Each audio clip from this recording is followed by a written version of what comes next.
Assalamu alaikum mes frères, alhamdulillahi rabbil alamin, wassalatu wassalamu ala rasulillah, amma ba'd. J'aimerais parler vraiment d'un sujet.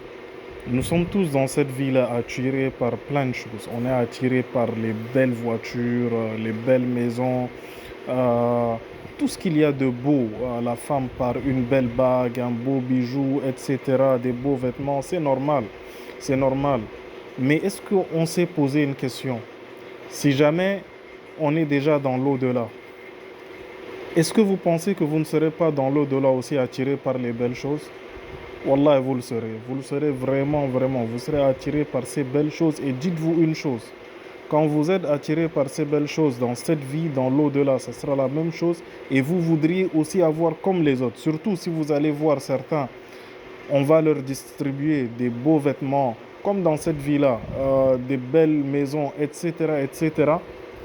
Vous aurez la même réaction que dans cette vie. Vous allez dire, je veux avoir la même chose. Wallahi. Vous savez, dans cette vie, vous pouvez avoir cette chose ou pas en faisant le bien ou même par le haram. On peut avoir tout ce qu'on veut de beau dans cette vie ou bien pas.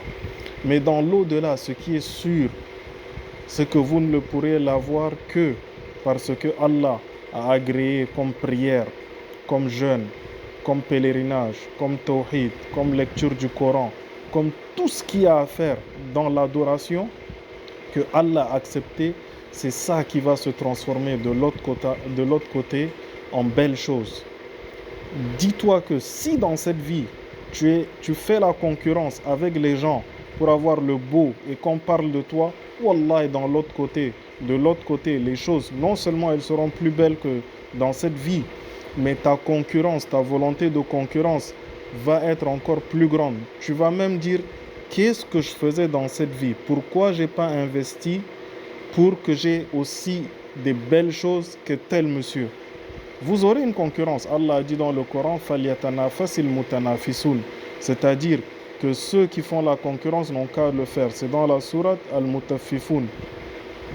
Il faut se dire aussi une chose. Les choses de cette vie elles sont périssables.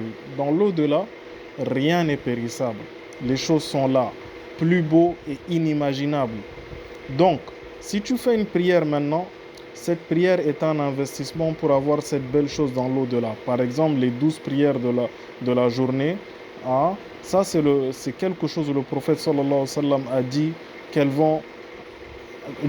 Allah subhanahu wa ta'ala va te construire une maison, va te construire un château, un palais en faisant ces 12 prières surrogatoires dans la journée en dehors des 5 prières quotidiennes. Donc dis-toi que chaque acte est un investissement pour préparer l'au-delà. Il y a des gens qui font un investissement et de l'épargne pour seulement leur vie de retraite, mais pourquoi ne pas penser à l'au-delà? Le CFA, le dollar, l'euro, c'est pour cette vie. Dans l'au-delà, la monnaie de change, ça sera tes actes. Vois ton tawhid, vois ta sunna, lis ton Coran, ne te disqualifie pas, ne vois pas ton passé et dire non, moi je ne suis pas fait pour ça, moi je suis une personne qui fait des mauvaises choses, donc je n'aurai jamais, jamais, jamais eu cette possibilité de faire le bien. Alors dès que tu te dis ça, dis-toi que tu es déjà dans le péché. Dis-toi que tant que je suis vivant, Allah m'a donné cette vie, alors ce que je peux faire, c'est investir pour mon au-delà. Investis aussi sur tes enfants. Enseigne-le tout ce qui est bien et tu ne vas pas le regretter. Et le prophète sallallahu alayhi wa sallam a bien dit que il y a toujours la porte de la repentance qui est ouverte jusqu'à ce que le soleil se lève du côté de l'ouest. Alors n'attends pas, commence ton investissement pour que tu sois le roi de l'autre côté. Un roi dans l'autre côté équivaudra à plus de 50 rois dans cette vie. Donc, allez, mets-toi dans l'adoration. Merci.